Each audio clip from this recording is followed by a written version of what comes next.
నమస్తే, welcome to Leo. మనతో ఉన్నారు AP Khammam corporation director Adusumalli Srinivas గారు. సార్ నమస్తే. నమస్కారం అండి. మహానాడు ఇప్పుడు కంప్లీట్గా బహిరంగ సభలు లేకుండా, అదిగాక ఏదైతే ప్రధానమంత్రి మోడీ గారు ఇచ్చినట్టుగా ఖర్చులు తగ్గించేటువంటి ఒక తరుణంలో ఇప్పుడు ఒక కీలక నిర్ణయం తీసుకుంది. సో చంద్రబాబు నాయుడు గారు ఏం ఆదేశించారంటే ఏం చెప్తారు? ఇప్పుడు మహానాడు అంటే టీడీపీకి, తెలుగు వాళ్ళకి సంక్రాంతి పండుగ ఎలాగో టీడీపీకి మహానాడు అలాంటి పండుగ అండి. ఎందుకంటే రామారావు గారు బర్త్డే కలిసి వస్తుంది. అలాగే రామారావు గారు మొదలుపెట్టిన ఈ సంప్రదాయం పార్టీ ఆవిర్భవించిన 44 ఏళ్ళైనా కొనసాగుతూ వచ్చింది. మధ్యలో ఎప్పుడన్నా ఎన్నికల సమయంలో వచ్చినా, అంటే జస్ట్ ఎన్నికలకు బిఫోర్ కానీ జస్ట్ ఆఫ్టర్ కానీ, అంటే చాలా దగ్గరగా వచ్చినాయి అనుకోండి ఎన్నికలు, అప్పుడు మాత్రం మహానాడు ఆగింది. లేదా కరోనా లాంటి ఉపద్రవం వచ్చినప్పుడు ఆగింది తప్ప మహానాడు ఆపిన సందర్భాలు లేవు. ఏదైనా విపత్కర పరిస్థితుల్లో తప్ప ఆపలేదు. అయితే మొన్న ఇటీవల కాలంలో తెలుగుదేశం పార్టీ ప్రతిపక్షంలో ఉన్న, అధికారంలో ఉన్న మహానాడు మాత్రం యథావిధిగా జరుపుతూ ఉంటారు. జగన్మోహన్ రెడ్డి లాంటి అరాచకవాది, అవినీతిపరుడు, నిరంకుశవాది పాలనలో కూడా మీకు 19లో ఎన్నికలు అయిన వెంటనే మనకి మహానాడు. కాబట్టి ఎన్నికల ఫలితాలు వచ్చిన 5 రోజులు 6 రోజులు జరపాలి. మనం ఓడిపోయిన పార్టీ కాబట్టి అప్పుడు జరపలా.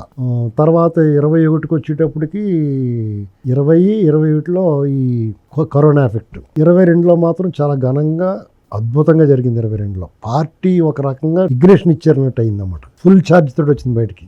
బిత్తరపోయారు అంతా కూడా, ప్రత్యర్థులందరూ. అసలు ఆ ఊపు, ఉత్సాహం, ఆంక్షలు, ఆటంకాల మధ్య 22 అనేటువంటిది తెలుగుదేశం మహానాడులో అదొక ప్రత్యేక స్థానం సంపాదించబడింది. 23లో రాయమండ్రిలో జరిగింది. అదొక అద్భుతంగా జరిగింది. ఎన్నికల ముందు సంవత్సరం కాబట్టి చాలా ఉత్సాహంగా, మంచి ఘనంగా జరిగింది. 24 మళ్ళీ ఎన్నికలు. 25 కడపలో జరిగింది. 26లో ఈసారి ముందు శ్రీకాకుళం, విజయనగరం అనుకున్నారు, ఈసారి నెల్లూరు అనుకున్నారు. వాళ్ళు ముందులోనే అక్కడ అనుకుని ఇక్కడ మార్చడంతో జర్క్ జరిగింది. సరే, ఏర్పాట్లు ఘనంగా జరుగుతూ ఉన్నాయి, వేగంగా జరుగుతూ ఉన్నాయి. నెల్లూరు కోటమిరెడ్డి శ్రీధర్ రెడ్డి గారు కానీ, ప్రశాంత్ రెడ్డి గారు కానీ భుజాల మీద వేసుకుని గట్టిగా చాలా ఘనంగా నిర్వహించాలని ప్లాన్ చేసుకున్నారు. అయితే ప్రపంచం ఎదుర్కొంటున్నప్పుడు ఆంధ్రప్రదేశ్ ఒక్కదే సమస్య కాదు ఇది. ప్రపంచం ఎదుర్కొంటున్న కరోనాతో ఇంచుమించు కరోనా లాంటి కరోనా పాండమిక్ ఆరోగ్యానికి సంబంధించి ఇది ఆర్థిక అనారోగ్యం, సంక్షోభం. ఇది మనకి ఇది పూర్తిగా తెలియట్లేదు, కానీ దీన్ని అనుభవించి వాళ్ళు ఆల్రెడీ అనుభవిస్తున్నారు. ఇప్పుడు ఇంధన ధరలు మనం ఇప్పుడు 2 రూపాయలు 3 రూపాయలు పెరిగిందని లబోదీపం అంటున్నాం. మనం ప్రపంచం అంతా 50%, 75% అలా పెంచేసుకున్నారు అంతా. అన్ని దేశాల్లో కూడా పొదుపు మంత్రం పాటిస్తూ ఉన్నారు. ఎక్కడెక్కడ ఖర్చులు తగ్గించుకోవడం, ముందస్తు జాగ్రత్తలు తీసుకుంటూ ఉన్నారు. అదే మాట ప్రధానమంత్రి గారు చెప్పారు. ముందు చంద్రబాబు నాయుడు అంతకన్నా ఒక అడుగు ముందు ఉంటారు. ఎందుకంటే ఇలాగ పొదుపు జాగ్రత్తగా ఉండాలి రా బాబు అనే దాంట్లో ఆయన ఫస్ట్ నెంబర్ 1. అలాగా ఆ మాట మాట్లాడిన తర్వాత ఇవన్నీ జరగకముందే మహానాడు అనుకున్నాం కదా, ఇది జరిపించేసిన తర్వాత పొదుపు పాటించవలసిందని చాలామంది అంటున్నారు. ఇప్పుడు మన దేశంలో ప్రధానమంత్రి గారు, మిగతా వాళ్ళందరూ కూడా పొదుపు పాటించాలి, లేదంటే కొంచెం ఇంధనం వ్యయం తగ్గించాలి, బంగారాలు కొనకూడదు, ఖర్చులు తగ్గించుకోవాలి, ఆడంబరాలు వద్దు, ఇలాంటి మాటలు నడుస్తున్నప్పుడు మహానాడు ఘనంగా నిర్వహించి 2 రోజులు ప్రతినిధుల సభ పెట్టి వందలాది బస్సులతోటి కార్యకర్తలను తీసుకొచ్చి అక్కడ భారీ బహిరంగ సభలు ఏర్పాటు చేసి ప్రతిమ ఖర్చు కదా, తీవ్ర విమర్శలు ఎదుర్కోవాల్సి వస్తుంది. ఫస్ట్ పాయింట్ అది.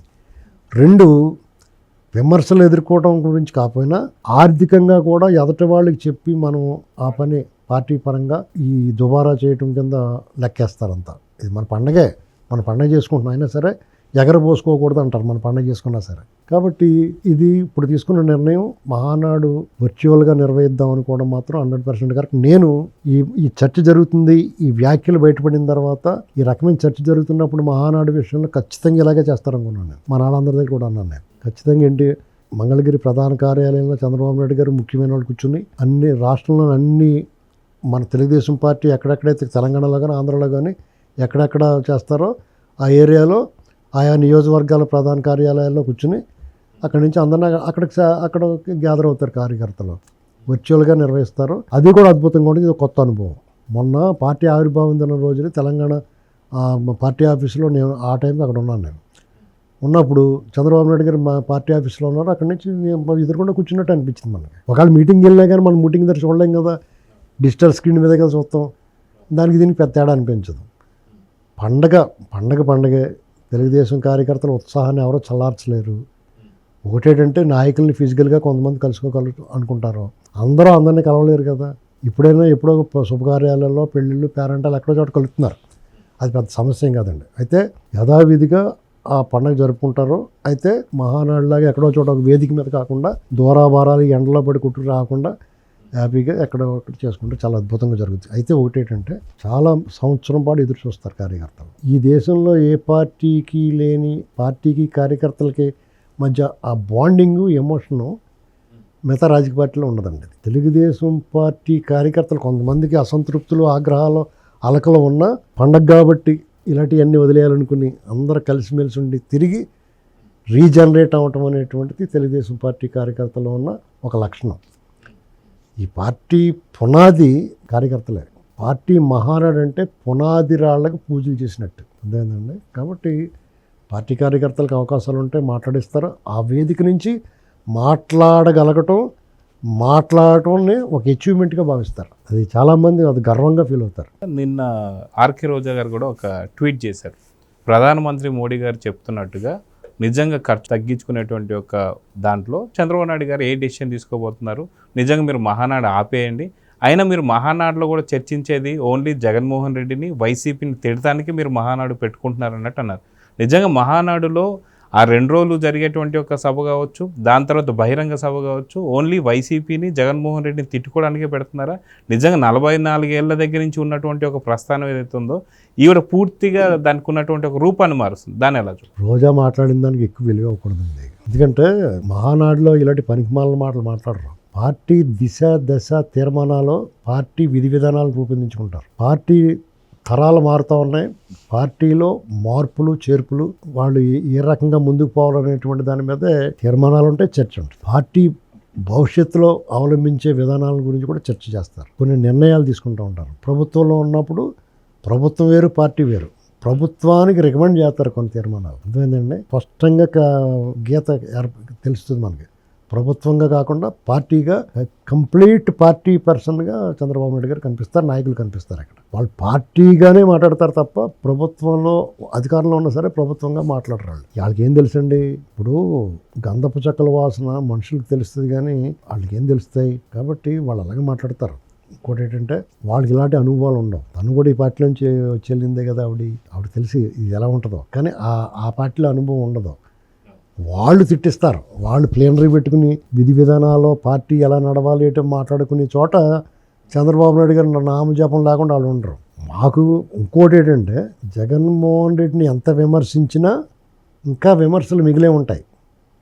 ఎందుకంటే అతను అంత పాపం చేశాడు, అంత అరాచకం చేశాడు, అంత మోసం చేశాడు, అంత అన్యాయం చేశాడు, అంత అవినీతి చేశాడు. అన్లిమిటెడ్ అతని మీద ఎంత మాట్లాడినా. ఎందుకంటే పెట్ట కొంచెం కోతగానం ఉన్నట్టు ఎంతే ఉంటాడు మనిషి చూడటానికి. కానీ అతను చేసిన పని దుర్మార్గం, అరాచకం, విధ్వంసం అంతులేనిది. అన్లిమిటెడ్ చేసాడు. కాబట్టి ఎంత మాట్లాడినా దానికి మహానాడు వేదికే కావాలా? అంత పవిత్రమైన వేదిక మీద ఆ పేరు ఎందుకు ఉచ్చరిస్తారో? ఫైనల్గా ఒక మీటింగ్లు జరుగుతుంది, కార్యకర్తల మీటింగ్, బహిరంగ సభలు ఆడుతుంది, అప్పుడు మాట్లాడతారు. పార్టీగా, రాజకీయ పార్టీగా డెఫినెట్గా విమర్శిస్తారు. వదిలేస్తారు, ముద్దెట్టుకుంటారు. లేకపోతే ఇది వదిలేస్తారండి. ఆ వేదికల మీద తొడలు కొట్టారు, మీసం మెలేశారు, చెలరేగిపోయారు, సమర పతాకులు ఎగరేశారు, సాధించారు.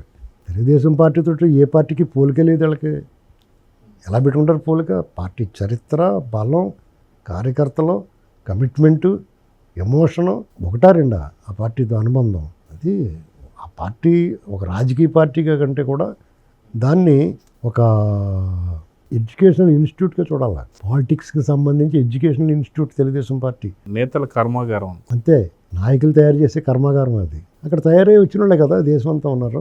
ఇప్పుడు ఆ వైసీపీ దగ్గర కూడా ఉన్నారు కదా. ఏట్రా బాగా చదువుకున్నవాడు పోరంబోగు అయిపోయి అంటారు కదా, స్కూల్ నుంచి బయటికి వెళ్ళిన తర్వాత. అలాగే వాళ్ళు దాంట్లోకి వెళ్ళిన తర్వాత వాళ్ళు పోరంబోగులు అయిపోతారు. అర్థమైందండి. కొంతమంది చాలా మంచిగా ఉన్నారు. అరే మా దగ్గర చదువుకున్నాడు, బాగా పైకి వచ్చాడు, మంచి ఉద్యోగం చేస్తాడని చెప్పుకుంటారు మాస్టర్లు, గురువులు. అలాగే రేవంత్ రెడ్డి గారు ఇలాంటి వాళ్ళందరూ మంచి పొజిషన్లో ఉన్నారు. కేసీఆర్ గారు కూడా ముఖ్యమంత్రిగా 10 ఏళ్ళ పాటు ఉన్నాడు. అనేక మంది కేంద్ర మంత్రులు లేని వాళ్ళు ఉన్నారు, రాష్ట్ర మంత్రులు లేని వాళ్ళు ఉన్నారు, ఎమ్మెల్యేలు, ఎమ్మెల్సీలు బాగా ఉన్నత స్థాయికి వెళ్ళిన వాళ్ళు ఉన్నారు, స్పీకర్లు అయిన వాళ్ళు ఉన్నారు, కౌన్సిల్ చైర్మన్ అయిన వాళ్ళు ఉన్నారు. ఆ పార్టీ అంతే వాళ్ళందరికీ గౌరవం ఉంటుంది. కొంతమంది రోజా, కొడాలి నాని, వంశీ ఇలాంటి వాళ్ళు నీచ మానవులు, నీచ మనస్తత్వం ఉన్నవాళ్ళు. మీకు తెలంగాణలో గట్రా అలాగే ఆంధ్రాలో కూడా కొంతమంది నాయకులు ఉంటారు ఈ తెలుగుదేశం పార్టీ నుంచి వెళ్ళిన వాళ్ళు. పొరపాటును కూడా పార్టీని ఒక మాట పల్లెత్తి మాట అనరు. నిన్న కాన్క్లేవ్లో రేవంత్ రెడ్డి గారు ఏం ఆడుతున్నారు చూడండి. వాళ్ళు రాణిస్తారు నాయకులుగా, పిచ్చక్షణ కలిగిన నాయకులు వాళ్ళు. ప్రజలందరూ ఆదరణ పొందుతారు. ఆయన రేపొద్దన్న తెలంగాణలో కాంగ్రెస్ టీడీపీకి ఆగర్భ శత్రువైన కాంగ్రెస్ పార్టీ ముఖ్యమంత్రిగా ఉన్నాడు. రేపొద్దన్న బీఆర్ఎస్ రేవంత్ రెడ్డి పోటీ పడ్డారనుకోండి, రేవంత్ రెడ్డి ఎప్పుడు ఉంటారు తెలుగుదేశం శ్రేణులు. ఒకవేళ తెలుగుదేశం పోటీ చేయకపోతే ఇక్కడ ఎన్డీఏగా పోటీ చేస్తే అప్పుడు ఆయనకి ఇబ్బంది ఉంటుందేమో, కానీ తెలుగుదేశం పోటీ చేస్తే తెలుగుదేశం పోటీ చేయనంతకాలం ఆయనకి అడ్వాంటేజ్. కేసీఆర్ ముఖం చూస్తే ఏమనిపిస్తుంది అంటే అందరికీ జగన్ కనిపిస్తాడు. ఇప్పుడు చంద్రముఖి సినిమాలో గంగకే చంద్రముఖి ఆవేస్తుంది, ఆవిడకి ఈశ్వర్ రజనీకాంత్ గారు రాజులా కనిపిస్తూ ఉంటాడు. అలాగే కేసీఆర్ గారు జగన్లా కనిపిస్తాడు ఇక్కడ తెలుగుదేశం వాళ్ళకి. అతనేపు ఉండరు గ్యారంటీగా. అందుకనే ఇప్పుడు బీజేపీ కూడా ఆలోచించుకున్నారు, ముందు మేము ఒకళ్ళే వస్తాం అనుకున్నారు, బాబు ఇది ఏదో తేడాగా ఉందరు బాబు, అందరు కలిసి వెళ్దాం అనుకుంటున్నారు ఎన్డీఏగా. అప్పుడు ఎన్డీఏగా వస్తే అప్పుడు డైరెక్ట్గా ఎన్డీఏకి యూపీఏకి కాంగ్రెస్కి బీజేపీ కూటమికి కాంగ్రెస్ కూటమికి ఉంటుంది పోటీ. కేసీఆర్ అట్లాంటి అయిపోతారు. సో చూద్దాం సార్, ఖచ్చితంగా మహానాడుకు సంబంధించి మాత్రం వర్చువల్ మీట్ జరగబోతుంది మొట్టమొదటిసారిగా. గతంలో చాలాసార్లు ఆగిపోయినా ఈసారి వర్చువల్. ఏదైనా సరే రాజకీయాలు నూతన వరబడండి. తెలుగుదేశం పార్టీ ఒక సంచలనం. ఆనాడైనా ఈనాడైనా ఏనాడైనా ఇలాంటి సంస్కరణలో నూతన అధ్యాయాలు అనేకం ప్రారంభించింది తెలుగుదేశం పార్టీ. ఇది కూడా దేశంలో మిగతా రాజకీయ పార్టీలకు ఒక ఆదర్శం అవుద్ది. సో ఖచ్చితంగా దీన్ని చూసి చాలామంది కూడా పాటించబోతున్నారని చెప్పే సంకేతాలు కూడా అందుతున్నాయి. సో చూద్దాం సార్ ఏం జరగబోతుంది. నమస్తే. నమస్కారం అండి. Please subscribe to Leo news for more videos.